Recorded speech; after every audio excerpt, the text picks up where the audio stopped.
జై శ్రీమన్నారాయణ. మాఘపురాణము 6వ అధ్యాయము. సుశీల చరిత్ర. భోగాపురము నగరంలో సదాచారుడు దైవభక్తుడకు ఒక బ్రాహ్మణోత్తముడు నివసించుచుండెను. అతనికి అందాల భరణి వంటి ఒక కుమార్తె కలదు.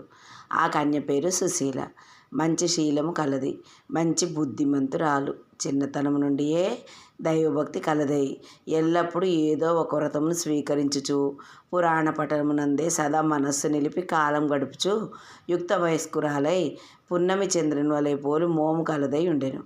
ఆమె గుణములు తెలుసుకొని ఆమె వద్ద అన్ని లక్షణములు ఉండటం వల్ల మృగశృంగుడు సుశీలనే పెళ్ళి ఆడదలిచాడు.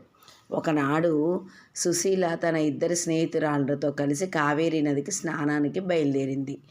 ఆ సమయంన ఒక ఏనుగు అడవి నుండి ఘీంకారం పెట్టుచూ వచ్చి స్నానార్థమై వచ్చిన ఆ ముగ్గురు కన్యలను తరుముచూ వచ్చెను. వారు భయపడి ఏ దిక్కు కానక ముందు వెనకలు చూడక పిక్కది పరుగిడు పోవుచుండగా దారిలో గట్టులేని నూతిలో పడి ప్రాణములు విడిచిరి. ఆ సంగతి వారి తల్లిదండ్రులకు తెలిసి వచ్చి చూచేసరికి ముగ్గురు చనిపోయి ఉన్నారు. ఆ వార్త మృగశృంగునికి తెలియటచే అతడును వచ్చి ఆ ముగ్గురి మృతదేహములను చూశాడు. ఎక్కడలేని దుఃఖము కలిగింది.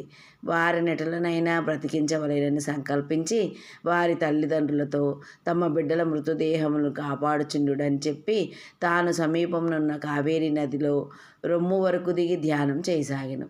అంతలో అడవి అంతా గర్జించుకుంటూ తిరిగి ఆ ఏనుగు నీటిలో దిగి తపస్సు చేసుకుంటున్న మృగశృంగుని వద్దకు వచ్చింది.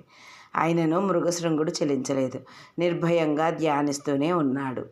ఏనుగు కూడా మృగశృంగునికి ఎదురుగా నిలబడి దీక్షగా చూడసాగింది.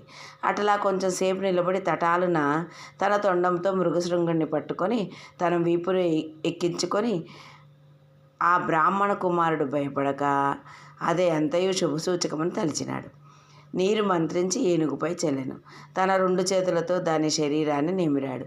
క్షణంలో ఆ ఏనుగు తన రూపం వదిలి ఒక దేవతా రూపంలో నిలబడి తనకు శాప విమోచనం కలిగించిన ఆ మృగశృంగునికి నమస్కరించి దేవలోకమునకు పోయిను. వింటివా దిలీప్ మహారాజా, మాఘ స్నాన ఫలం వలన ఏనుగుకు శాప విమోచనమై ఎట్లు నిజరూపం వచ్చినదో మిగిలిన 7వ అధ్యాయం రేపు తెలుసుకుందాము. జై శ్రీమన్నారాయణ.